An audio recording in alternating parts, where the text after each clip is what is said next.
Obi, onye amafọ Obokwu Umuduru in Ohajebema. KBB. Ebina Orebiri, Ezialeke Olu. Ezialeke Olu. Yeah. Where back and the security be mega arrest. No lama can the security there. Memares. Memona Eberamaqua Hill, Abia Palozo, Nda Burum, Nambo, Nabia Palozo. Simple. Don't talk too much. I know na enwere mgbe ebe aba kpọrọ gị na ya dị gị otu mmadụ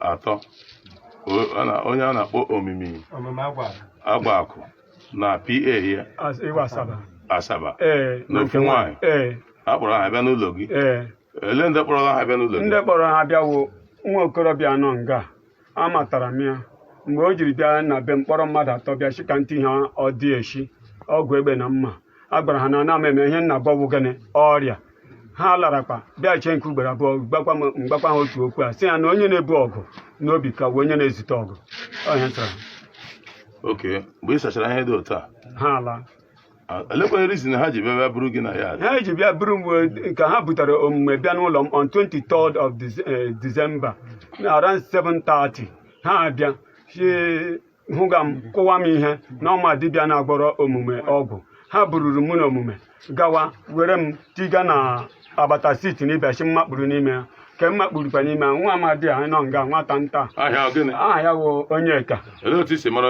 m matara ya mgbe ọ bịara sị ka m rụọ ọrụ ọ dị echi ọ wetu m ji mara ya ya echita nga ahụ were ụkwụ ụzọ gide m na nga na ime moto nga amakpumara m na flọọ were gberute nchi nkwụnye okwu ọzọ na aga-agbagbu m nga m nwetara onwe m n'ime ọhịa m nwetara onwe m ewere Asaba dowa were omume dowa werekwanụ nke nwaanyị ahụ ha na ya akpọ ha na ya dowa n'etiti werekwanụ mkpọsa ewerekwa nshi nyinye n'ihe lakasara were nye Asaba ṅụọ nshi anyụrụ anyụ nye ya n'ihe lakasara were mamịrị nyinye gbarụọ ya nye Asaba ya ṅụọ nyekwa mma ṅụọ nye gị omume onye dibịa nọ nga-abịa were aka fee n'ihu Asaba otu fegharịa tistarish Asaba ebido kwuwa ihe ọ na-eme nke mbụ ọ sị na ya wụ otu nwa na ihe a na-arụwa ọrụ mesin mgbe ha mechara Asaba nwaanyị ahụ bute omimi and Asaba ka ihe ha meziri ya nke m mataziri na egburu ha bụ mgbe m nọchara on 23rd to 17th of January mgbe ị nọ n'ime olulu from 23rd December to 17th of February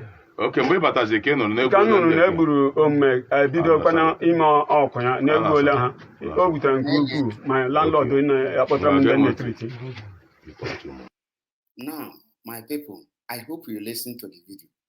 Unonoria, this is the what autopilot is causing. In the name of enforcing Monday sit at home, allow our people to take this sit at home and do it willingly. You people will not hear. Look at this small boy engaging in kidnapping. Is kidnapping and robbing among the sit at home? Our people should know that there is everything, there is a step and the method IPOB function. These people are not representing IPOB.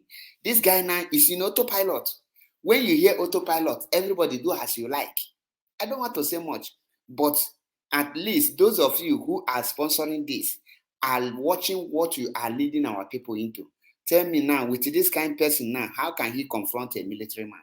How can this one now confront a well-trained police?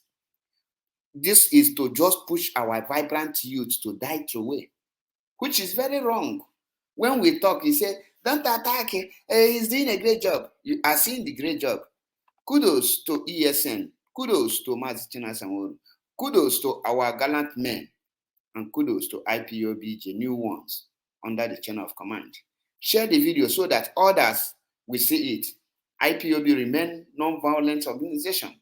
Mazinam Dekanu can never authorize kidnapping or killing of anyone. Remain blessed.